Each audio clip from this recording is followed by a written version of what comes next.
نماز تسبیح اس نماز میں بے انتہا ثواب ہے۔ احادیث مبارک میں ہے، حضرت عبداللہ بن عباس رضی اللہ عنہ سے روایت ہے، حضور پاک صلی اللہ علیہ وسلم نے حضرت عباس بن عبد المطلب رضی اللہ عنہ سے فرمایا، اے عباس، اے چچا، کیا میں تم کو عطا نہ کروں؟ کیا میں تم کو بخشش نہ دوں؟ کیا میں تم کو نہ دوں؟ کیا تمہارے ساتھ احسان نہ کروں؟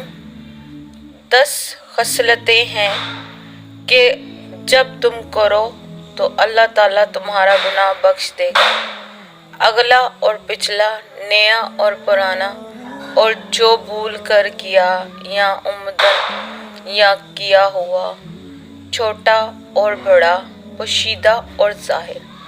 اس کے بعد صلاۃ و تسبیح کی تعلیم فرمائی اور پھر فرمایا کہ اگر تم سے ہو سکے تو ہر روز ایک بار پڑھو، ورنہ ہر جمعہ میں، اور یہ بھی نہ ہو سکے تو ہر ماہ میں ایک بار، اور یہ بھی نہ ہو سکے تو سال میں ایک بار، اور یہ بھی نہ ہو سکے تو عمر میں ایک بار۔